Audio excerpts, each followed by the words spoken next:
Hey everybody, what's going on? This is Matt, and today I wanted to kind of talk about something a little bit different and talk about language learning education and maybe what you think, what has been your experience with it, and maybe just try to think about solutions and how to make things better. And if you had maybe experience learning a language in a college class, maybe in high school or something like that, definitely leave a comment. Let me know what you think about solutions, and I just think it's an interesting thing to talk about because at least within the context of the United States, I'm sure it's a little bit different in Europe and other places. Language learning education is very poor. I think it's done a very ineffective job, and it's done a very ineffective job for a long period of time. Right? I mean, we have students that spend many years learning a language in high school, and they come out of it not fluent or not really even very effective. And that's a big problem because if you start doing the math, it really doesn't make a lot of sense, right? Let's say there are 16 weeks in a semester, right? And let's say you do an hour Monday through Friday, so that's about 80 hours for that semester times 2, 160, and then 4 years, right? So 4 years in high school.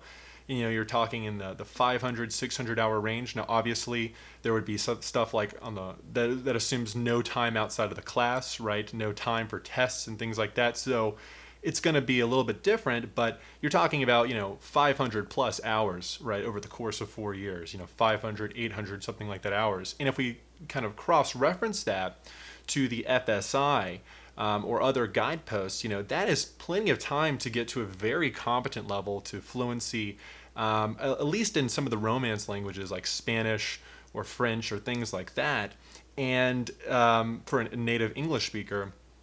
And in my opinion, it's just if students aren't there, then that just goes to show a significant problem, a significant breakdown in the way that things are approached. And I think there's a lot of reasons, and obviously there are some factors, there are some components that are uncontrollable that make the theory crafting of this not practical, but they're worth pointing out. And I think that a lot of people have had these experiences, learning a language in a class, in school, and things like that.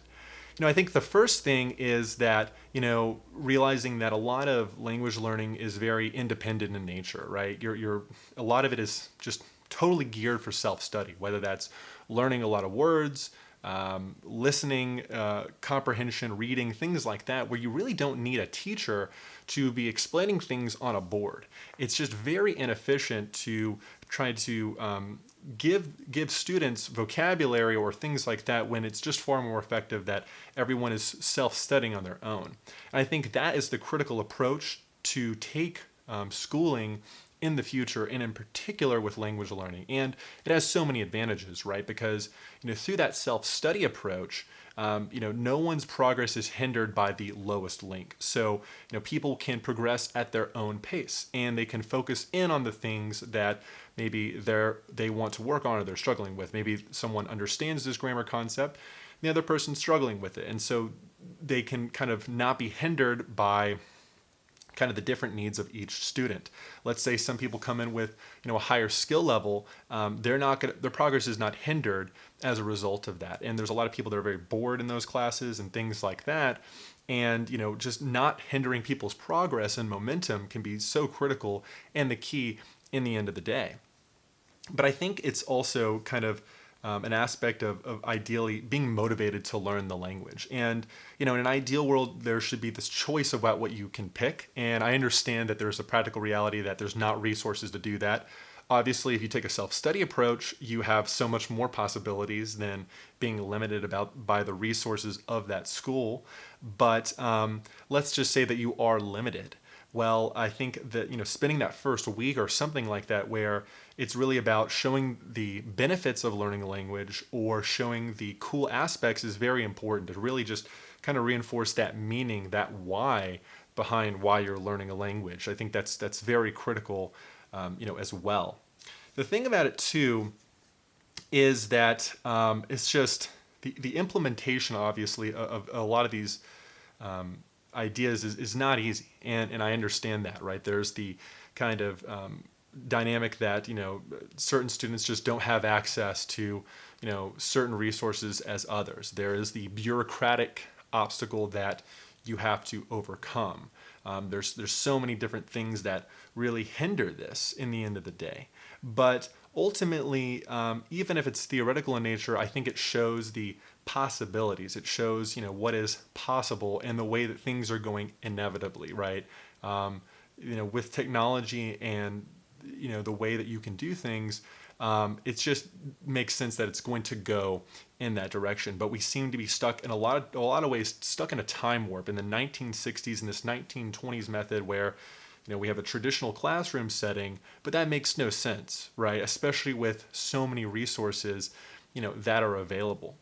I think another thing too that's worth pointing out is that a big failure is the structure of accountability in goal setting, because there really is none, or it's very ineffective, right? It's learn these words, learn these grammar concepts, take a test, and forget about it. Move on to after the present tense, move on to the past, or move on to the future. And that's not an effective way to learn, right? And a lot of this testing too is not effective either. It's, hey, conjugate these words and you know that you're conjugating the past. Well, language is very dynamic. It doesn't never really works that way. So just the way that you're testing and quizzing people is not effective either. And I understand that, there's people that'll make the argument, oh, well, it's just too hard, it's too difficult. I think you got to give people the benefit of the doubt that people have that potential, but you have to make it more compelling. You have to make it actually effective in the end of the day. And there's just too many ways to get around this system where, you just kind of grind through, memorize material, but the long-term understanding of the material is not relevant to pass the class. And I understand it. There's this pressure dynamic where, your future, life is dependent on that grade in that class. And there's that pressure. And that pressure makes you think, okay, I don't care about learning. I just care to get the grade. This is too stressful for me. I don't like this, and it might get in the way of learning. I understand that there is kind of some benefit of recall and quizzing that helps in retention, but that stress, I think, does affect a lot of people where they just don't like this feeling that they have to get this grade and pass through all these hoops to get the grade they need, and they don't really care about the language process. Ultimately too, there's tons of ways to determine whether or not you know the language or you don't, right? Just forget this classic testing method, right? You can easily design a test where there's no way you can get around it, right? So think about at the very end of the year with each student, you have a conversation with the teacher, and either you understand what's being said back to you, you can express yourself with minimal errors, or express yourself with the vocabulary that you have, or you don't. And it could also be as simple as giving people each individually at random a piece of text to read, right? They have to know the vocabulary to understand that text, and then they have to answer questions about it, and then even write something. So they have to work on the output of writing, the grammar aspect, and all those things. That's very difficult to fake, right? And ultimately is a good sign towards getting to a place where the actual language, right? And if you take the self-study approach, that you can have those kind of bridges, those checks along the ways where, hey, you need to know this many words on an SRS flashcard system, or you don't know it, right? It's not these homework assignments that are stuck in the 1920s. You can look at it from a different way of measuring things. So I just think when you kind of think about all these different dynamics, I mean, there are a lot of, I think, good ideas there. And obviously the practical reality of applying them is just very challenging. But what I'd like to know is, what has been your experience with learning languages in schools? Was it effective for you? Did you hate it? What do you think are solutions? Do you think it's even possible? Leave a comment below. I'd love to hear what everyone has to say, and just the overall discussion about it. I just think it's an interesting topic. There's no use case of me using this or anything like that.